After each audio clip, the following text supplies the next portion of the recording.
আজকে তোর কারণে আমাকে এত বড় অপবাদ শুনতে হলো। তুই ফুপুকে কি বলছো? যা বলা বলেছি, তাতে তোর কি?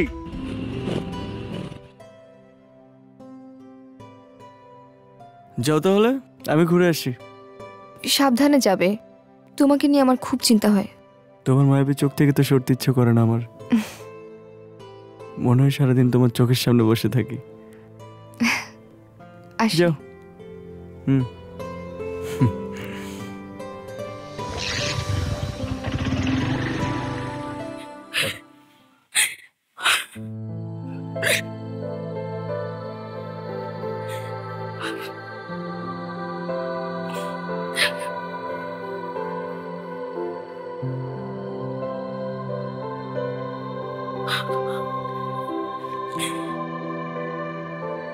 মা, কোথায় যাচ্ছ তুমি?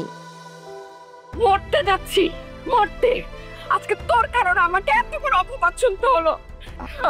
আমি আর জীবনের চোখের মুখই দেখতে পেলাম না। কি করেছি আমি? কি করেছিস? কি করেছিস তুই? আবিরের সাথে তোর কিসের সম্পর্ক? আমাকে কিন্তু তুই আগে বলিসনি। কি হলো, এখন চুপ করে আছিস কেন? হ্যাঁ?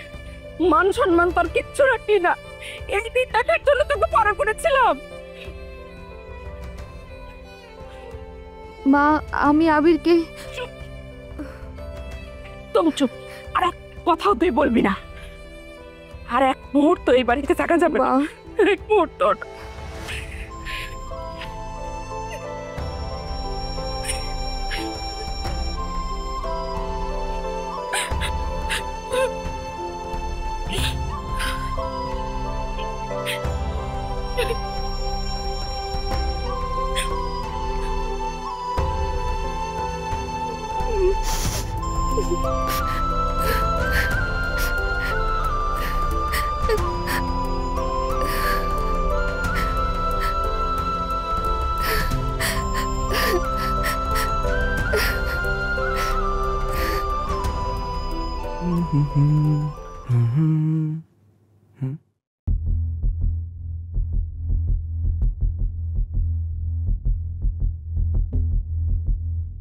গেট বন্ধ কেন?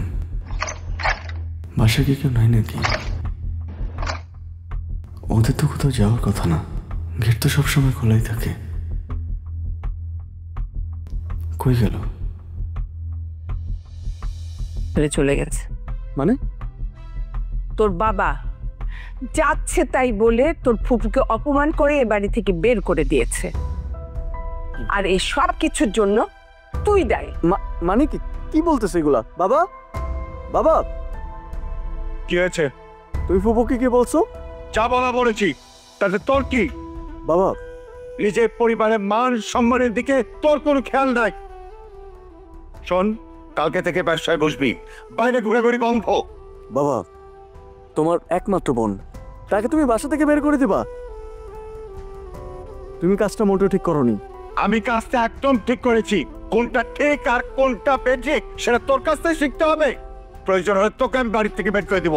আমার বাসায় থাকার ইচ্ছাও নাই। তার বের হয়ে যা। বাবা, তুমি কিন্তু অতিরিক্ত করতেছো। আমি অতিরিক্ত করছি না, আমি যেটা বলছি ঠিক করছি। আই, তুই যা, তোর ঘরে যা, যা বলছি। আমি তোমার ছেলেকে সামাল দিও।